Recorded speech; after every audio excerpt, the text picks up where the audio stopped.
to help developing countries, CQG to help developing countries with their fight against climate change. That was at 300 billion, and just these few storms, together the damage of them are already almost at that particular sum. You see this yellow building. It was Boris is just building in Poland. Just it has collapsed in a matter of seconds, even though it seemed like in a very safe place. But that's just again an illustration to the damage, and that's somehow it's okay. Just on my screen, yes. So the point is that even though we are getting more and more nervous or reluctant to really take action against climate change, even the International Monetary Fund shows that it's just crazy financially not doing that, because simply the world potential GDP will benefit under net zero. So benefits of accelerating the climate transition just significantly outweigh the cost. So you see on this figure that the net GDP benefit soon is going to be up to 6 to 8% of annual global GDP, just according to one calculation. But very soon, climate damages will write off more from our GDP than the 1 to 3% that on average we are growing. So we are really at a very fine balance where climate can just really constrain our economies and our well-being. So, of course, the solution, one of the solutions would be to internalize the externalities, so make us pay for the pollution that we cause, and have, let's say, a carbon tax or any other way to price carbon. But instead of that, we just do the opposite actually. We actually pay for every ton of carbon dioxide emissions. And this is an older figure of also the IMF and the International Finance Corporation, showing that 6.5% of global GDP still, and now actually it's over 7%, spent on subsidizing fossil fuels, equaling about $130 per ton of emitted. So instead of us paying for these tons of emitted impact, they are being paid for emitting these. And in fact, these subsidies, that was an older figure, and what I'm trying to show you, these subsidies are surging. Last year, they were over $7 trillion a year. Now, again, just compare that to the 300 million 300 billion that we agreed to pay to developing countries, but it's still dwarfed by the subsidies we are paying for the fossil fuel industry. And also, this is still significantly more than what we are spending on investments in clean energy. But let's come back to still a little bit the climate science, because why, just to rationalize why it's critically important to take action on the energy transition. And it's getting more and more worrying, the so-called tipping points or high likelihood, low likelihood, high impact events. So now in these chairs it's harder to demonstrate the impact, but I'm sure many of you or your children or your grandchildren sometimes kind of play the swing on the chair, right, at the kitchen table, and when they are a little bit naughty and go a bit too far, then the chair goes back and cannot come back, right? But so that's because it went beyond the tipping point. Now in the climate system there are also similar points beyond which if you push the system it will not come back, no longer come back. And the problem is that there, and here is, so this one was just an, okay, I did something, I pressed maybe the wrong button. Anyway, so what you see here is the different lines here are the different types of tipping points, meaning the different phenomena in the Earth system that can be triggered to not go back to the normal state after being pushed by greenhouse gas emissions. And on the vertical scale, we see the temperature of what level of global warming will these be triggered, and the red is kind of the range of what we know when they could be triggered, and the dotted line is kind of the medium of the central probability when they would be triggered. And the one that we are especially worried about is the one which is here, the Atlantic Meridional Overturning Circulation, or AMOC, which here is kind of just one in the middle, which, or even towards the end, which, we could potentially say 4 degrees global warming, because that's the medium, and at 2 to 3 degrees even we just see some yellow, so little probability. But unfortunately, recent science shows that, in fact, it may happen sooner. So climate scientists have gathered this year and wrote an open letter to the Nordic Council of Ministers saying that this risk has so far been greatly underestimated, and such an ocean circulation change would have devastating and irreversible impacts, especially for Nordic countries, but also for other parts of the world. So let me show you, because even though what would happen, and this was the figure that they submitted to the Nordic Council's ministers to underscore their statement. So we would expect the big blue is where there will be substantial cooling in the climate, and the red is where there is still, the warming is still going on. Now, you may think that, thanks God, we are safe, right? We are in the red, so we are not on the big cold, in the big blue. On the other hand, there are two things. First of all, the transition between the blue and the red is absolutely not clear where it will be. Now on the figure there is one particular scenario, but really depending on how much we warm by the time this actually collapses, the relationship to the blue and the red could be totally different places. And the other thing is that even if we stay, let's say, in the white, where there will be little warming, the weather is going to be extremely difficult, because just think about that the two biggest climate events of the fall, the Valencia floods and the Boris cyclone, both, and that's very typical, were caused by cold air coming from the north and then picking up a lot of moisture from a warm Mediterranean Sea, or even a warm, particularly warm Black Sea, and the hot and the cold meeting suddenly, and that's why we had all these extreme events. So if you have even bigger temperature differences, very close, even closer to each other, there is going to be much more of such difficult events. And also the line is not constant, it will constantly change, so that can have devastating impacts on agriculture and societies. So basically, European economy could be really in a very, very difficult situation. So, and the problem is that if you see here, the probability of an AMOC collapse before the year 2050 is estimated to be 59%. So that means, okay, yeah, we have 40% chance that it won't happen, but would you get on a plane if it has like even 3% of falling down? I don't think so. At least I wouldn't. Now, do we really want to get on this European plane that has 60% of falling down? And I see, well, I hope to be still at 2050. I see many of you will be just in your young, early careers in 2050, or at least in your best times of your career in 2050. So that means that it's really not that far away. And this thing is going to have an impact soon. That is really something that can affect all of our lives very seriously. We cannot just risk that.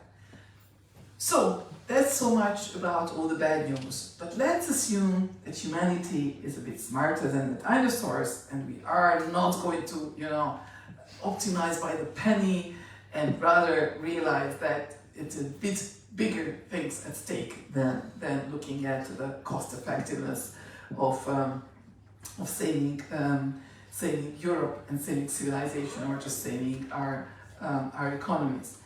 So yes, and I think we have really shown that, for example, through the Paris Agreement, where we have committed, never before, not a world war, not a massacre, not a civil war, not a financial crisis, not a pandemic ever brought together 140 heads of state under one roof. And it did happen. for the Paris Agreement. And also that's when the politics ran ahead of science, because before that, if a scientist dared murmuring the word 1.5 degrees, we were like green, dark green tea, tree huggers, so get out of tree huggers, no funding, so on. But yeah, so politics gave us that baton. No, you have to, because the Philippines and that, many countries will be in serious trouble, even between 1.5 to 2 degrees climate change. So, right, so, okay, let's get down to work. What can actually we do to limit warming to 1.5 degrees? And fortunately, the IPCC produced a special report which was requested by the United Nations Framework Convention on Climate Change, but in the Paris Agreement. And so so 3 years after the Paris Agreement, we finished that report, and we said it's actually quite simple. Limiting human-induced global warming requires reaching at least net zero carbon dioxide emissions. But the good news is, this sounds like really difficult. Before that, we have never dared say zero emissions. How would our entire economy is based on? We just talked about low carbon and whatever, but zero carbon, impossible. But anyway, but the good news is that as soon as we reach net zero emissions, basically as soon as that warming will stop.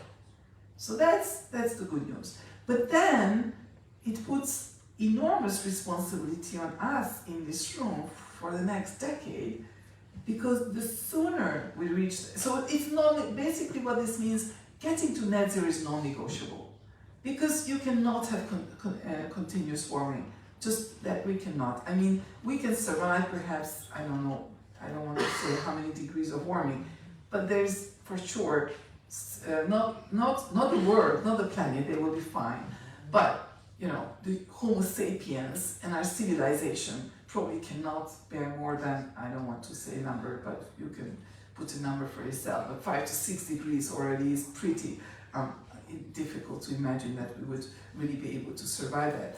Not as Homo sapiens, but as civilization. So anyway, that if you assume that because we have just biophysical limits of adaptation and of warming. So, but that means if we just have to get to net zero, so the only question is, the sooner we do that, the lower the temperature where we actually stabilize. So for 10,000 years the climate has been stable, now we are taking it up, but where it will be again stable, hopefully another 10,000 more years, really depends on the next decades or so, where we manage to solve our emission. So that's a tremendous responsibility. And our report showed the global warming of 1.5 degrees, this is the IPCC report, that well, for that, this is kind of what we have to do. This is still just from climate models, where the economy is not there yet. So, this is how the emissions have been going. The figure doesn't have, it's actually gigatons of annual carbon dioxide emissions. So, and you see that we have been not very successful, even though we have the United Nations Framework Convention on Climate Change, so not very successful at reducing emissions. And now we would have to kind of free-fall, go down to zero. Wow, it sounds pretty impossible, right? Now, the good thing is that actually scientists, even though it sounded really impossible, and it was very interesting to watch my colleagues, in Paris when we got this from the UNFCCC, this request to do this report. First, my colleagues said, no, you have to tell them this is impossible, get out of here, no, they should forget about it. And it's just the weeks went by, and then, but we have to prove that it's impossible. So the scientific group started running their models, and let's take a look. And actually, when they put these different constraints into their macroeconomic models and integrated assessment models, well, it turned out to be not only possible, but possible by many different ways. Well, none of them was easy, but, there were very different visions of the future, which all were, as we say in English, that there are many roads that lead to Rome. Now we are in Rome, so where there were many roads that can take us to this Rome of 1.5 degrees. None of us is it, but many of these. So on the figure, you see 4 different such roads that each of them can take us to 1.5 degrees limiting climate change.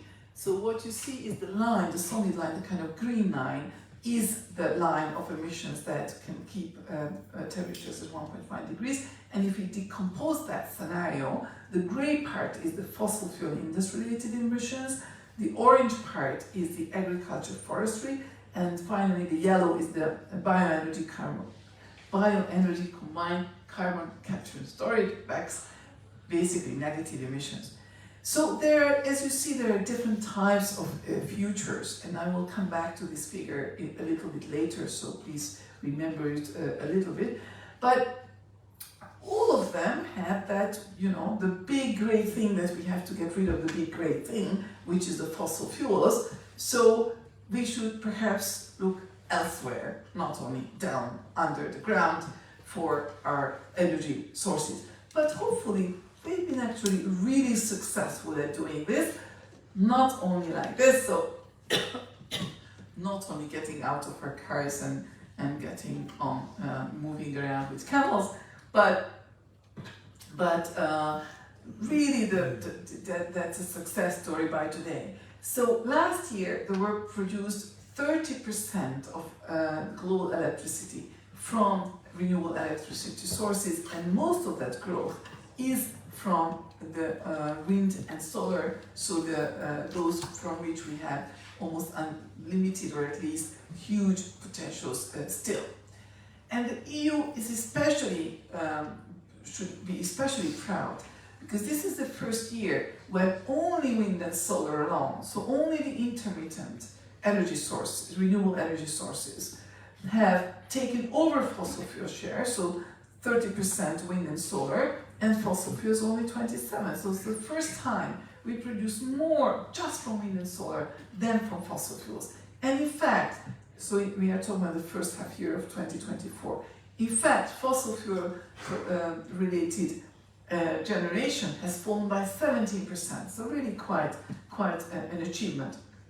And we don't have to go to very advanced countries to see progress. This happens to be actually Hungary, one of my home countries, and I'm not showing it because it's my home country, but because this is just one of the best practices shown all around the world. So Hungary, which is not particularly famous for either climate action or environmental consciousness, but still, what you see here is just within 5 years, we have increased our solar energy generation, not capacity, generation, by 6-fold. And as a result, we are now in really the Ivy League, so we are among the top half dozen to produce most of our electricity from solar energy. But of course, there is a lot of more, it's nice, but sun only shines during the day and not at night, and most in summer and not in winter. So what do? Well, I really love this figure, because what this shows is just that solar and wind so nicely complement each other. So when you don't have sun very much, then actually you have more wind. So the combination of the two, if we do it smartly, actually can supply quite well our total electricity demand in Europe. And the good news is that really we are actually seeing skyrocketing solar capacity. And this is really leading the global clean power revolution. You see the exponential increase. And of course, that's really thanks to the really falling prices. In just a few decades, the price of solar photovoltaics dropped by 99.9%. That's a huge cost increase. Very difficult to find any other technology or anything else where you're experiencing such a major cost decline, which is not at the very beginning of the technology deployment. So already we had solar energy earlier than that, but still this is. But also onshore winds, you see the light blue bars are or shaded areas are the fossil fuel prices. So we see most of these are already fully competitive or just definitely cheaper than fossil fuels. And we have constantly under-predicted this. We never believed in ourselves that we can do this. Well, this figure shows that even the International Energy Agency, who has this amazing leadership and who are really the world's expert in this, and even though every year they knew that they are under-predicting the deployment of solar PV, they kept doing it every year after year after year, and we always over-predicted the price of solar energy and development, because it actually came down much faster, and it is coming down much faster than even after this we can still forecast. So yes, then we have to just think about why, if it's so good, why are we still using the dirty black rock? And that's true, that even despite any types of policy that we have, we see that we are constantly over-predicting the projections for coal, and coal just still keeps dropping and dropping despite whatever policy support. And yes, we see this really unbelievable progress in the energy transition in several areas. So the solar additions, electric vehicle sharing, sales, and the battery sales, many of them are growing up exponentially, and you see that many of them all of them, even the incumbents, have been vastly under-predicting the performance of these. So if that was the past, but also in the future, maybe this is also going to be overachieved, we don't know, but even if we just do what is now predicted by the International Energy Agency, that's already pretty big deal. So saying that in the next 6 years there are going to be twice as many additions of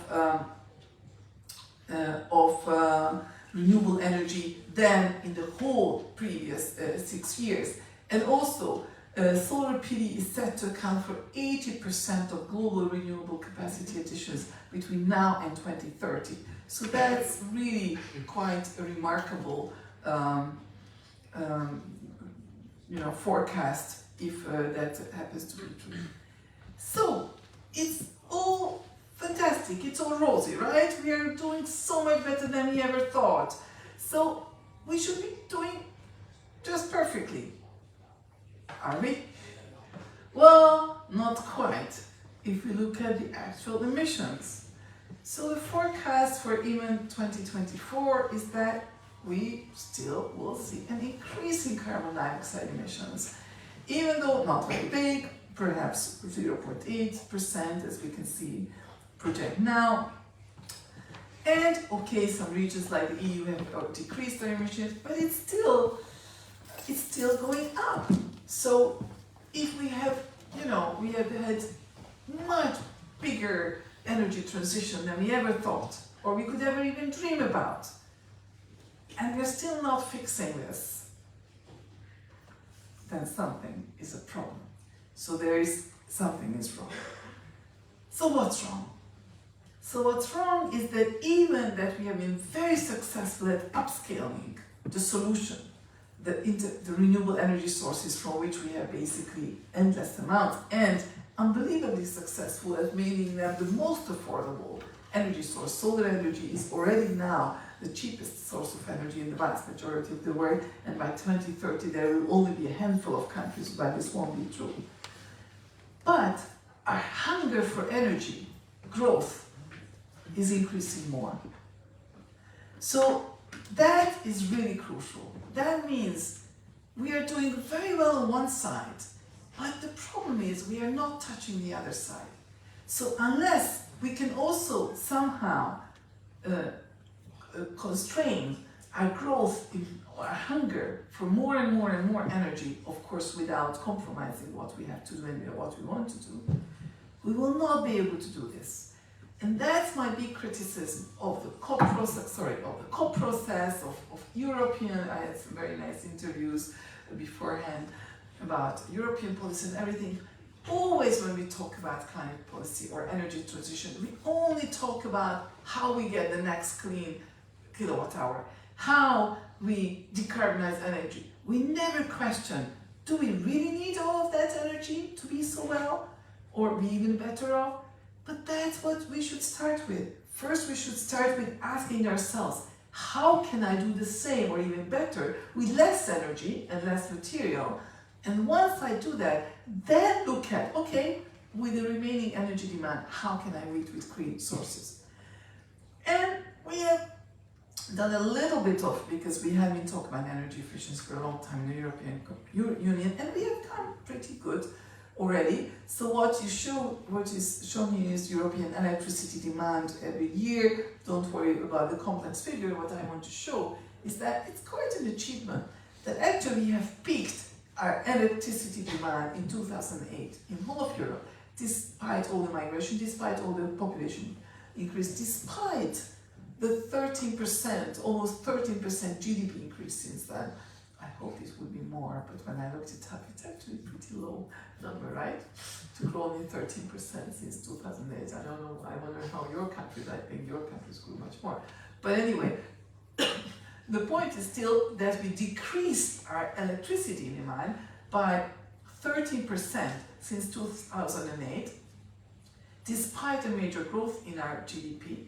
And in the meanwhile, we have been trying to electrify transportation, we have IT developing, artificial intelligence is really power hungry. So despite all of these tremendous new demands for electricity, more air conditioning, I'm sure in Rome you have more air conditioning, we are just enjoying more beautiful lighting, more stuff. Now the whole country or your city is being lit up by the Christmas lights. So just we are more and more using electricity for more and more despite of this. So we are enjoying much more services. So we did manage to reduce our electricity demand while enjoying much more services from the same amount of electricity. So we have shown the world that it's possible, but it's still little. 12% is not so much over that, because this is the scale where we have to go. So if we consider the remaining carbon budget, because we have done our report of global warming for 1.5 degrees in 2018. Since then, unfortunately, we have not peaked our emissions yet. So that means we have eaten up a lot of our so-called carbon budget. Carbon budget means, I'm sure all of you are, in your family have budgets, or in your country, we all work from budgets. The carbon emissions also work like a budget. On our side, we have committed the climate for certain warming. So that's why we have a certain budget left to emit. Now the bad news is that our budget to 1.5 degrees is actually really, really, really, really slim. As you can see, the green line, because we have spent our budget in the previous years, now the only way we could still keep 1.5 alive, which is the motto of the COP, is actually if we get to net zero before 2040. So net zero by 2050 is no longer enough for keeping 1.5 alive. In fact, well before 2040. So that means and that's really free for emissions.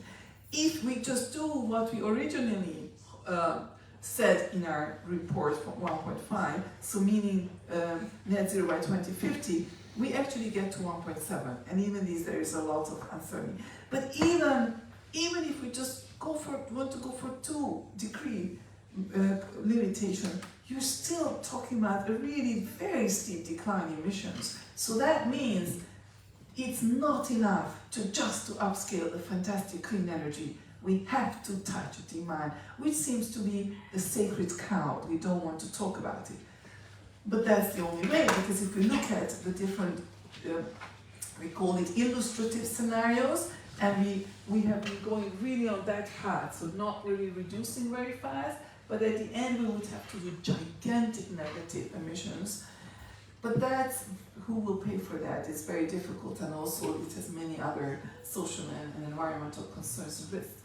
But so the only way we could still do it is just a rapid decrease in fossil fuel related emissions, and that's what we see. There is only a few scenarios that can do it, and we can only do it if we really consider energy and material demand first, how to reduce that without with still living better. So as a result, in the sixth assessment report of the IPCC, we had a separate chapter on demand and services, and we are going, very exciting because from here, Friday morning, I'm already, well, not from here, I go home, but Friday morning I'm flying to Kuala Lumpur, where we are going to scope our seventh assessment report, and I'm so curious what kind of chapters we will have. But in the sixth one, we had a dedicated chapter on demand and services asking exactly this question.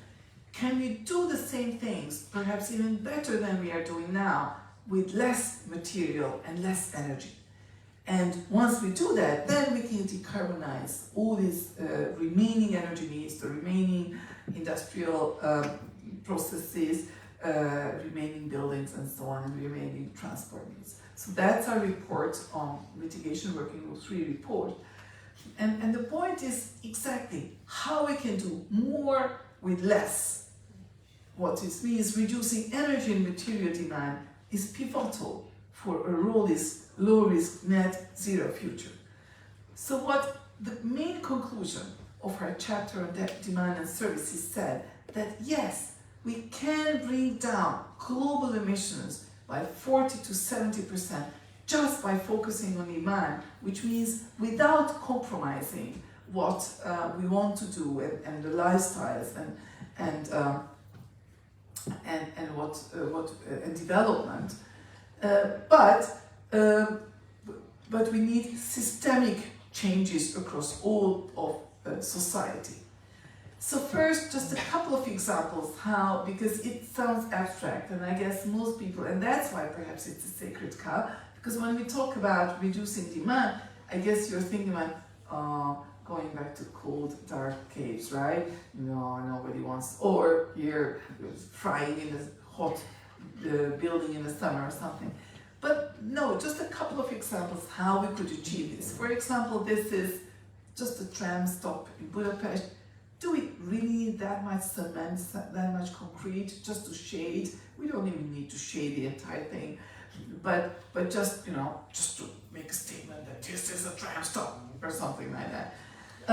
Or actually my very good architect colleague of mine said most wonderfully in a tweet, actually it was many years ago, yeah, I think, it's cut off, but it's, 2019, so quite a few years ago, but dear construction industry, forget about life cycle analysis, we don't have time. Just stop building so much steel, aluminum and concrete already. And that's so simple. Yes, we can do a lot of beautiful things. Our architects are so innovative. We live in one of the most beautiful cities in the world. You can do beauty and aesthetics without a lot of concrete and steel and aluminum. And that's less material, but also we can do it with less unnecessary space that needs to be conditioned. For example, airports. I don't know why we have been building airports where just this is in a very hot and humid city.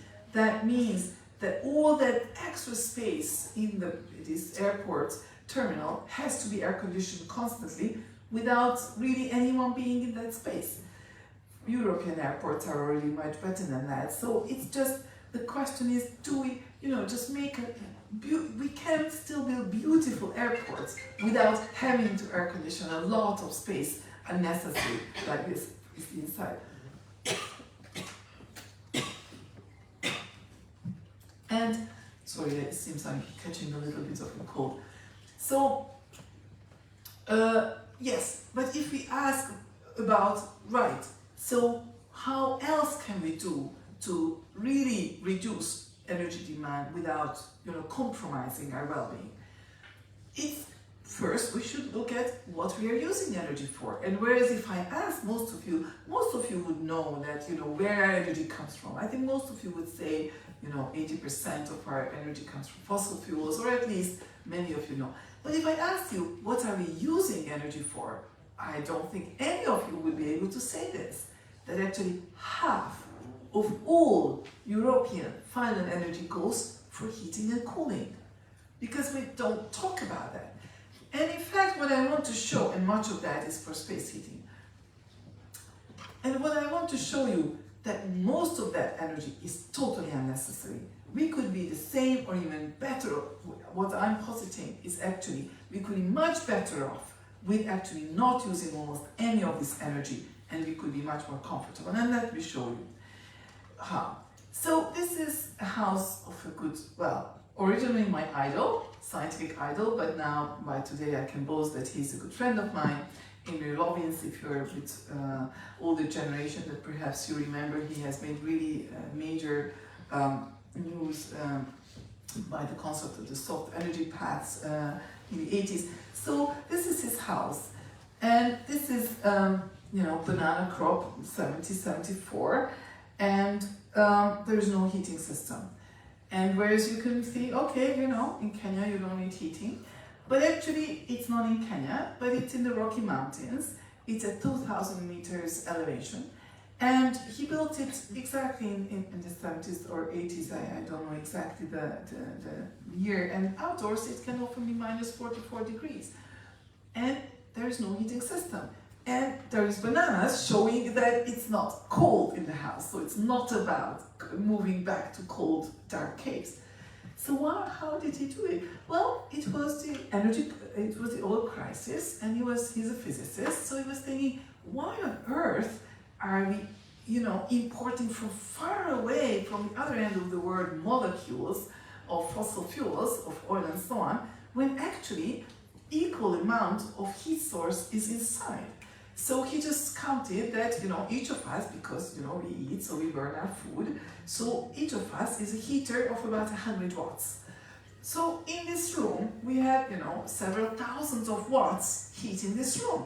So instead of letting this heat constantly out, if we are just able to capture this well, we don't need to bring in the molecules and the oil to burn it. So all he did is he just made sure that all the internal heat sources are kept inside. So that's the original concept of the passive house. And he said, because it was cheaper to build it that way. Why was it cheaper? Even though, yes, it needs better windows and more insulation, but there's no heating system.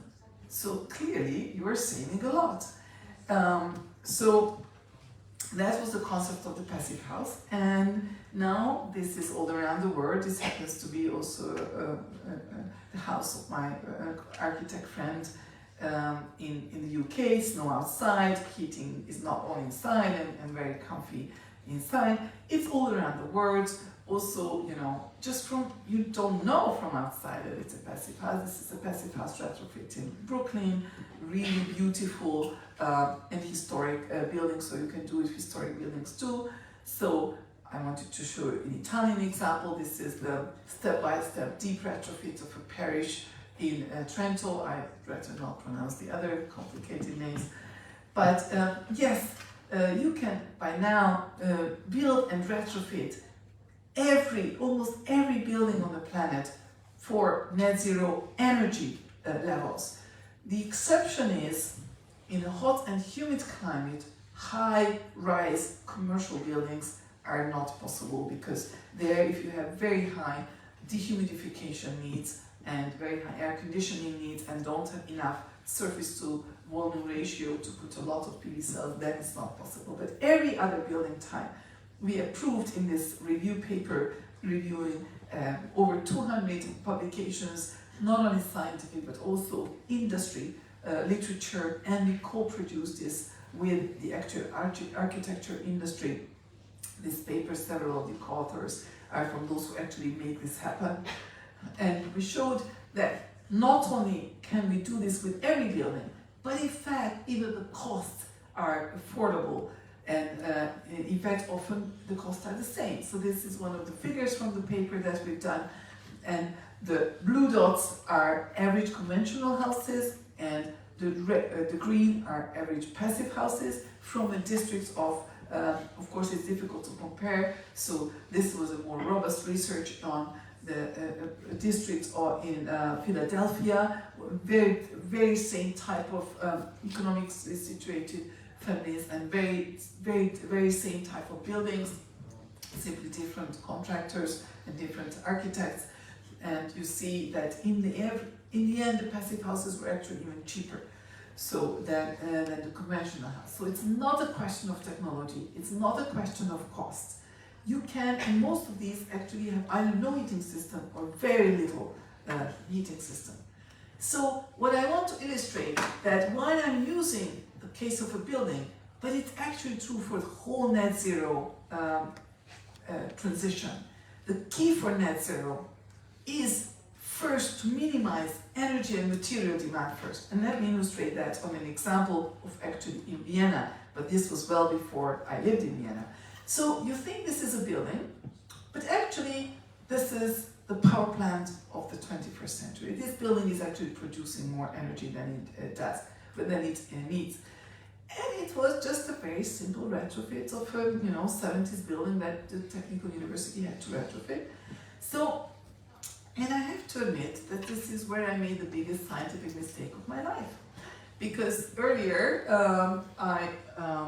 when this net zero energy building policies and commitments started to come, I was just worried that what if we can't, I thought that some buildings just cannot do it, and so let's do some research where it cannot be done, because then if we just do all this, then in the end if we fail, then we will just keep all this up and it's not good. So with a very talented student of mine, she did the dissertation, but I just gave the ideas.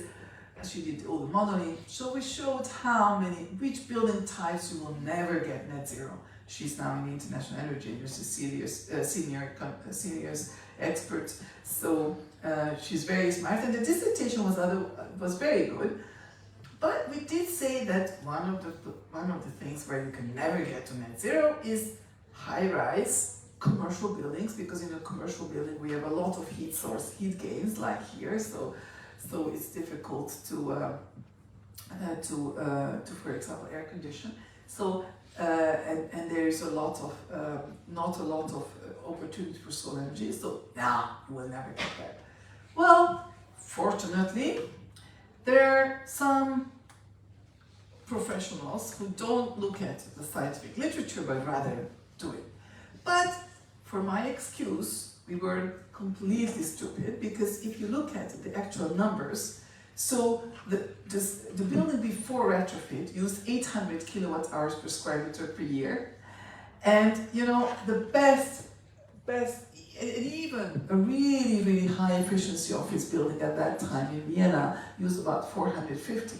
And even in the best scenarios, if you took with everything full of PVs, it's not more than 61 kilowatt hours per square meter per year what you can produce. So even the 450 is much bigger than the 61.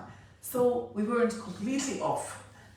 But as I said, fortunately, there are crazy people out there who don't look at, crazy scientists and when we prove what's not possible, but they want to do the impossible.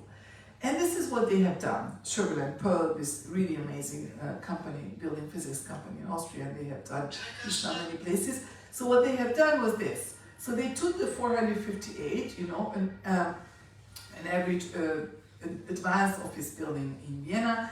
Don't worry about understanding what the different colors mean, just the different things that we use electricity for, like lighting, electricity, tea kitchens, elevators, security systems, server rooms, and so on. And this is what they have done.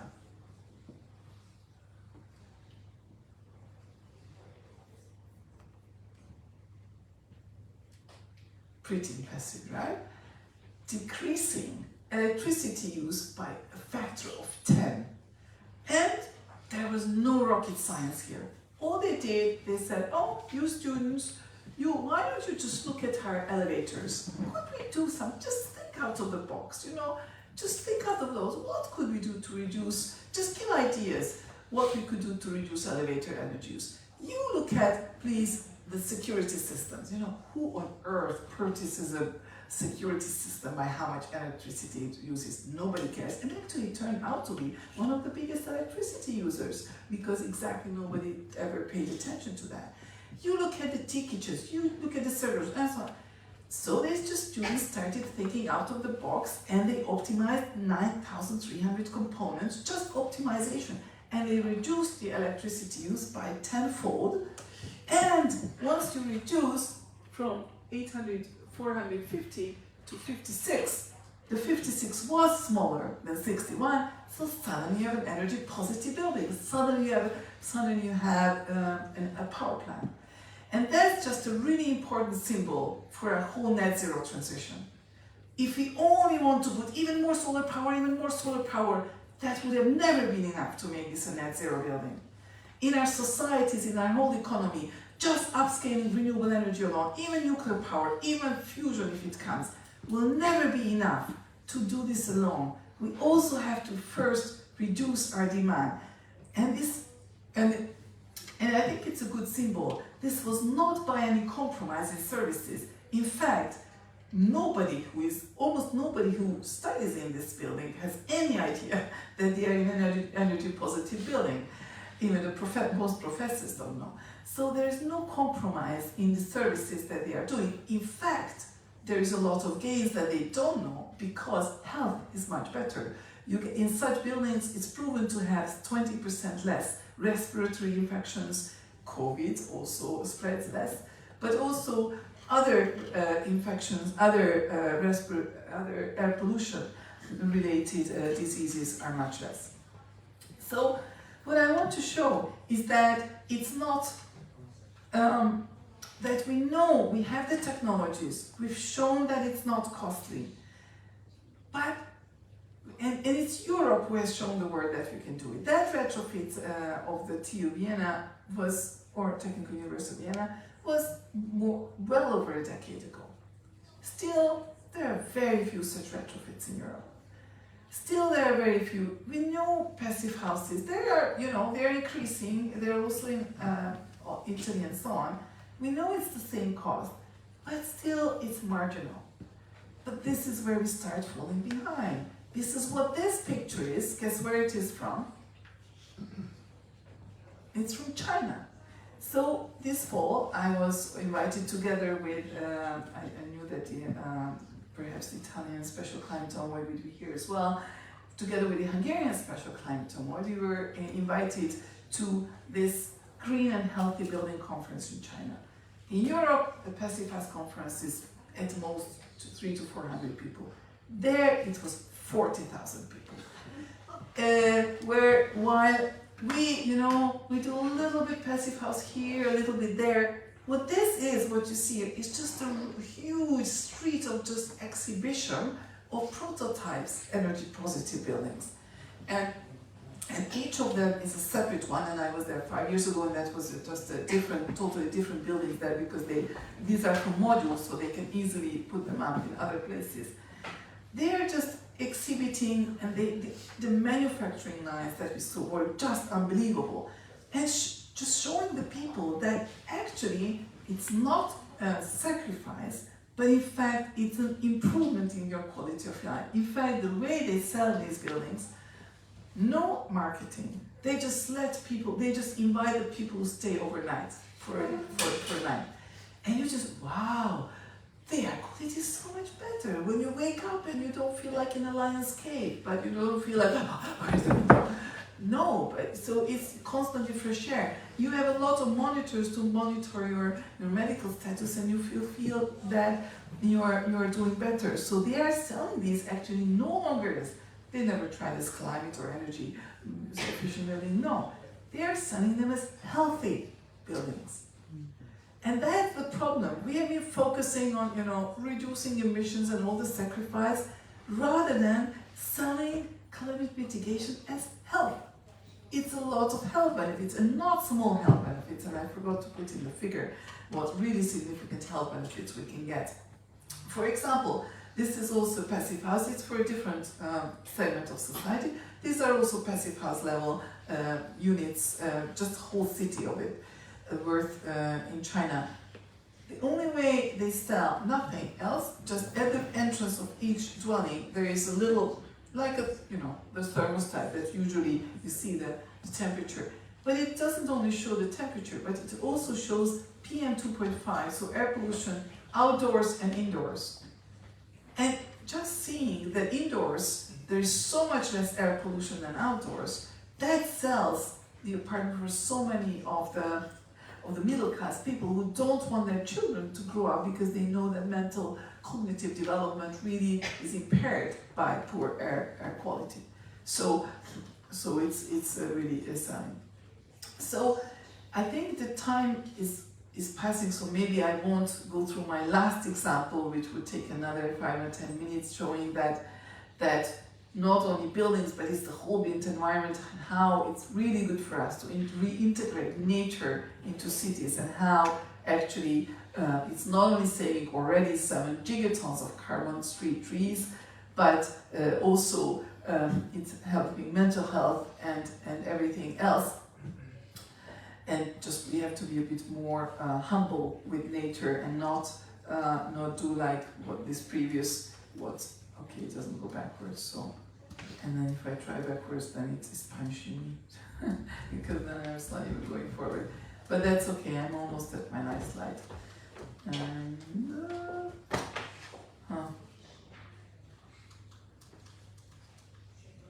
yeah, I should not. Yeah, okay, now it went on. So this is actually the school of my children in a former school of my children in Hungary, where there were these 3 big chestnut trees in the middle of the plot, and instead, as everywhere else, they cut the trees and put the school in the middle, and then they put just some artificial grass and some bushes at the side. Instead, they preserved the 3 trees and designed the whole school around these 3 trees, which is such a humble approach. But it really not only provides shading and cools the school, because we don't have air conditioning in June, where it's already getting very hot, so it reduces, well, here it doesn't reduce cooling emission, there is no cooling, but where there is cooling, it reduces cooling emission. But really significant improvement for well-being in mental health. We know that in a hospital ward, if in the same ward, if there are 2 neighboring rooms with the same types of patients, one room facing a tree and the other one facing just urban infrastructure, the patients facing the tree will go home statistically significantly much sooner than the patients which are in a room without facing a tree. So we know that and not only mental health, but even physical health is really improved. We still don't understand very much the actual chemistry, biochemistry, why it happens, but we know it happens. The effect is there, we're just still trying to figure out how it happens. Now, there are some really nice new papers around that. But also we are, capturing more carbon also in soils, keeping soils and increasing biodiversity. And what you see here is the temperature map of Budapest, and what you see is that between the darkest green and the red, there are 30 degrees centigrade difference. So that means urban heat islands, even in the center of the city, 2 neighboring places can have 30 degrees centigrade difference. And the only reason is the foliage intensity. So the more leaves we have, the more air conditioning you have.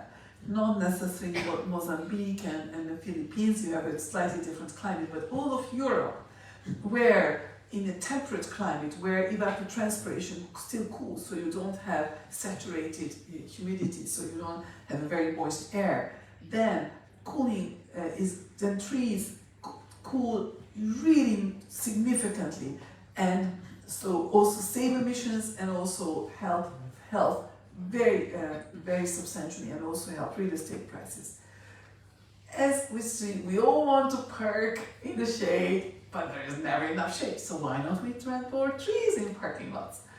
So I know this is one of my last slides, a very complicated figure, so I won't go through it, just all the different ways how we can reintegrate nature into cities, and all the different benefits of it on sustainable development goals, on mitigation, on adaptation, all of that. So everything we really can do much better.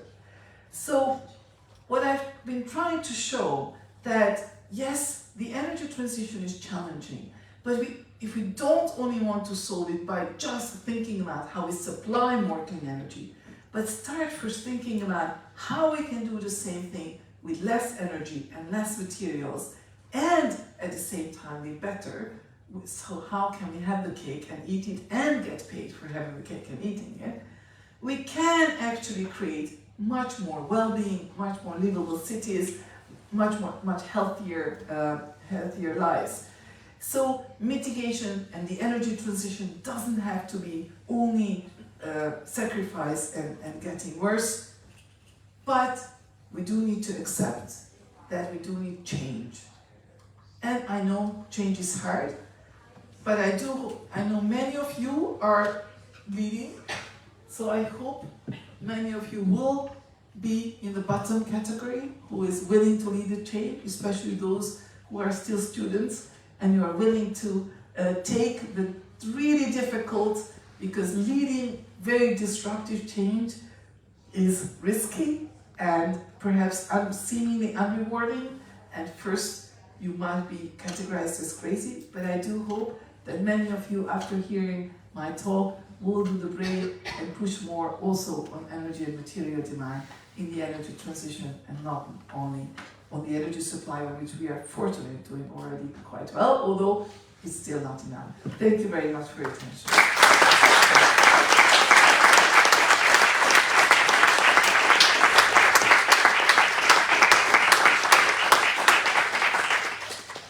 Thank you, sir. Can you hear me? Yes, no. Yes, yes. Thank you very much for your wonderful, inspiring and very science-based talk. A very hopeful and optimistic ending on what we can do and how doable it is. Who has some questions for Professor Urge Vorsatz? We're taking questions. Yes, thank you. Do you have a microphone in front of you that we can turn on? This is, can you please introduce yourself before? Yes, my name is Patrizia Velletic. I am from the Guarini Institute from John Cabot University. And I want to thank you for your presentation, very insightful. And I wanted to know, talking about sustainable architecture, very interesting the case you showed us. Have you heard about the Bosco Verticale in Milan? No, it's a green skyscraper, and what is very interesting, it has been, it's not a passive house, of course, and it has been copied by, in China, in different places, in Shanghai, Beijing, and so on. But the sad thing is that it's empty. Because of this real estate crisis, it hasn't been. And so, of course, nature has taken the overcrop, and it's all covered with nature now, and it's no more useful. So I just wanted to, if you have the opportunity, go to Milan and have a look at this Bosco Verticale, which is very interesting as a green architecture. Thank you. Thank you. Does anyone else have a question? Or further comment? Or further comment, of course. Yes. Can you please introduce yourself? Sure. Hi, I also echo, excuse me, the previous person who asked the question. So thank you for, excuse me, the wonderful presentation. My name is Bogdan Popescu. I'm an assistant professor at John Cabot in political science. I'm curious about one topic or one part that maybe wasn't really dealt with in your presentation. So climate change in recent time has become a very political topic, and I wonder to what extent have you tried to reach to the other side of the debate, and what success have you had? So I guess in this room most people would never deny that climate change is a thing. So to what extent have you tried to reach the other side to communicate the message that it's not just one side of the political spectrum that has to fight for climate change, but we're all in this together? So what attempts have you made and what success have you had? Thank you. Thank you very much. That's a very, very good question, and I guess an unfortunate and increasingly important question.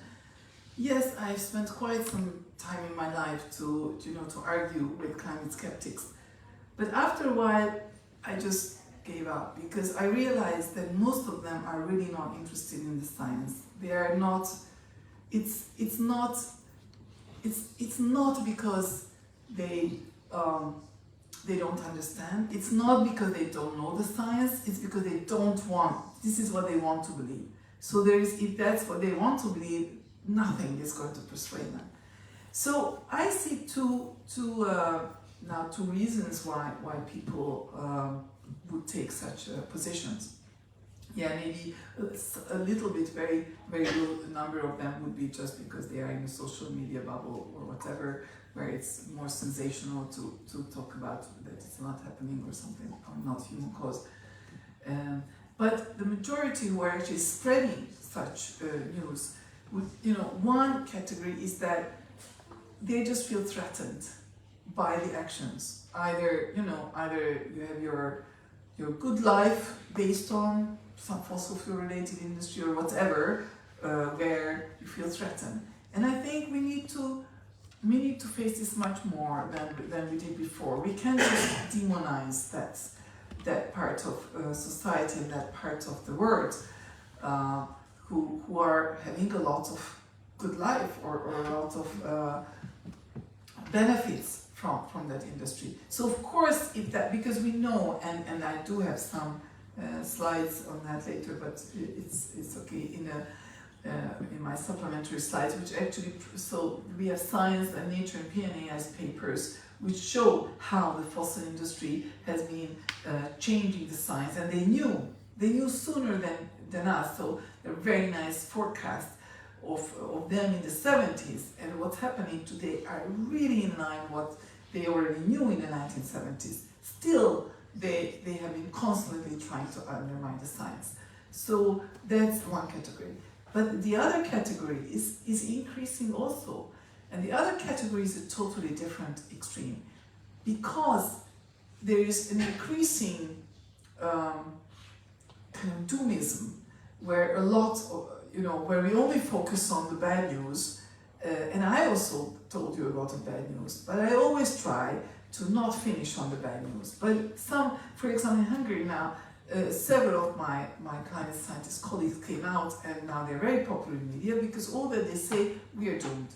In 2 decades, civilization will collapse, there is nothing to do. And they are not fake news spreaders. They are really respected academicians. From the Academy of Sciences, one of them, our most famous, really amazing, actually an evolutionary biologist, not even climate scientist. So, and more of them, from their own scientific perspective, are showing that, that's it. And I think a lot of, it's not that I think, we know from behavioral sciences that when you are facing a death sentence, you don't want to face that every day, right? So an escape mechanism, a protection mechanism, is to go into denial. Oh, it's not really happening, it's not that. Either you just shut it out and don't listen to that, or you explicitly deny it. So that's another category, and that's why I think the other thing to do with the first category, I think it's really important to keep sitting down with them and trying to find solutions where we work with them, even though it's very hard, but still. In this category, I think it's really important the responsibility of scientists and science communication. That I think it's us who screwed it up. We cannot, I think we have to be the last ones to leave the sinking boat. We cannot say, oh, it's all lost. It's our responsibility. We have to stay and steer the boat, even if there is a little chance to steer away from the iceberg. But we have to be there and do everything to figure out new methods how to steer away from this iceberg. So I think it's very smart scientists, but irresponsible communication. So and I don't know whether it's prevailing in Italy or not. And then it really fuels climate denial, and there is no scientific argument, no reasoning, no scientific rebuttal will really help that, because we have done it so many times, and it still doesn't. Anyway, it's a bit long answer, but at least I also related to these two areas. Yeah. Thank you. Yes, please introduce yourself. My name is Michael Muller. I work for a technology company in London. So one of the things that I think we're seeing right now is that the energy usage is going up also because of technology, and AI is driving a lot of that. Blockchain, the revival of cryptocurrencies, all of that is using an enormous amount of energy. And the answer of the tech industry right now seems to be nuclear power, with Microsoft planning to buy 3 Mile Island and those things. How is nuclear power being factored into your models, and what's sort of the view of the scientific community in terms of the contribution of nuclear power to the reduction of climate change? That's also a really important question, and I guess that's also in many people's minds, so thank you very much for that. So when we ran our models last for the IPCC scenarios, we did not yet have that much influence from blockchain and generative AI and data centers, although still some. But then we looked at all the different scenarios, and nuclear power plays a role at different levels, but in no scenario it plays a very drastic role. And because I have these slides in the back, but anyway, maybe it's just enough to summarize it. Thank you so much, Michelle. So the reason is, there are two reasons for that, why they don't play a very huge role. One reason is that it takes a long time to build, and we just don't have the time. So it will play a role in supplying energy, but in the fast decarbonization it can't play a role. But the second reason is it's simply so much more expensive than any other form of, or wind and solar and new forms of energy, that it's simply, it's more affordable for these specific uses. So the data centers want to use it because they need extremely reliable power. They need it 24/7. They can't afford if once neither the wind blows nor the sun shines or there is anything. So for them, it's more a niche technology. But even their original plans, if you look into that, some of the plans are already fading or giving up because it's not that easy. But it will be very interesting to see 3 Mile Island restarted. So it will play a role. It will probably be increasing, especially partially because of what you're saying. But it's unlikely to play the dominant role. And the other point is that I think we need to think about also the data efficiency, or currently, if you really think about that, the useful part of the data that we are producing is a very small fraction. I mean, how many very long videos are every day put up into the cloud just on pets, what the pets are doing? And of course it's important, but altogether, 20 years ago, and so on and so on. But simply, I think just being more resourceful with the data, how we bring from the data what we need to do, or just very simple things. For example, my university really wants to force us to store every data in the cloud. Now we know that storing data in the cloud instead of on your laptop requires a lot more electricity. So why are we forcing something which, it may have a benefit, but I don't see, actually, I'm really struggling also because often I'm on mobile data and then it's so expensive. So, there are a lot of things that we could optimize, but data efficiency has been a sacred cow. Whenever I mentioned already 20 years ago that maybe we should also encourage just a bit more, getting more service out of the same data, and that was not something to consider. But I think at this point, when it's so crazily going up, I think we need to start facing that also, how we can just make it a better use of the same amount of data. Professor Stoten. Thanks.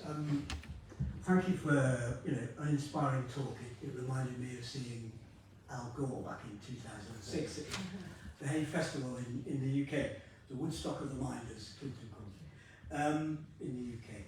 Listen, I like the way you picked up the European Union. I think the European Union has tried to be as constructive and as positive around tackling climate change and getting towards net zero. I also think that the C40 mayors, the city group of mayors that is co-led by the Mayor of London, my own city, City Calm, There's also tried to be very forward-thinking in terms of some of the policy initiatives that apply to cities. It strikes me that perhaps, within a European context and a global context, the elephant in the room is national government not really wanting to make commitments. You've portrayed the EU in a positive way, and I'm bigging up the C40's network of global mayors. What more can we do to get national governments on board about tackling, getting towards net zero?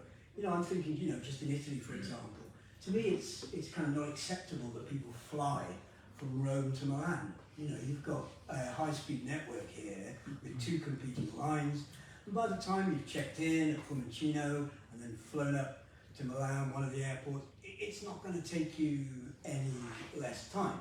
So what more can we do to get more practical policy initiatives through national governments? Because it strikes me that is where the barrier is compared to transnational governance or cosmopolitan city mayors. I think that's also a really important question. So also I would emphasize 2 things. One is that we do have to touch perhaps some of the sufficiency related policies, and I know it doesn't sound very good.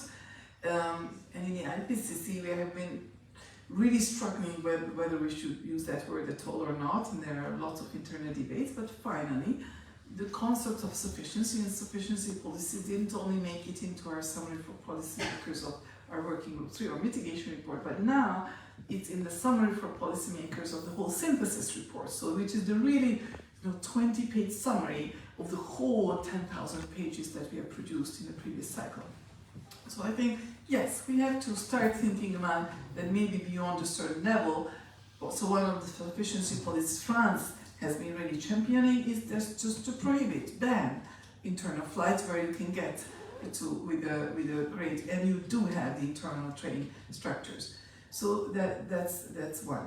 But second, so in order to do that, first we have to have the good alternatives, and I think that's what will be needed in this really challenging and more difficult geopolitical situation and landscape, because it's not only the United States, but also many of the Europeans elected governments or at least representatives who are not that, where climate and environment is not so much high on the agenda, but other priorities. So that means the European citizens said, now I care more for whatever, and I don't want to pinpoint anything, but care more for my security, reducing inflation, getting with healthcare or whatever, than environment. So I think what we need to do is to recognize this, and instead of pushing won't work. If that's what people want, it won't work against people. Instead, what we need to do is look at how we can get those goals more ahead, what people want, through good climate policy and climate action. For example, I think you gave a terrific example. In fact, if we somehow show the people or reinforce these high-speed rail lines, you realize that actually you can do much more. You can get much more done, or you can have much more entertainment on that time of the 2 to 3 hours while you get. I came this morning from Trieste to Rome. It was so beautiful and so comfortable. I could work the entire way. Now if I had to fly, first go to the airport, go to security, wait there, and then get back from. So it's just much more cumbersome. So I think simply showing how you can have a better life, how you can have a more flourishing life, a healthier life, how you can get more employment or health is a lot of people care about health, or more security, less energy dependence on Russian natural gas, and so on. How you can get to the goals that people want otherwise through so pick those climate actions that deliver on these goals. I think that's the only way now how we can get much further in the given challenging geopolitical and political situations. Thank you. We have We have some drinks already, so maybe we can move for a short while and enjoy a glass of wine and continue the conversation. Thank you very much.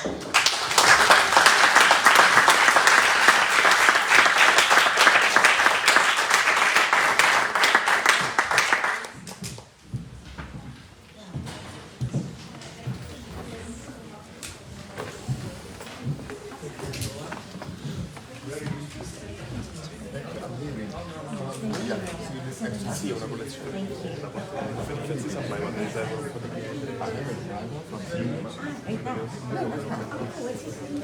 Jerry, how long? I think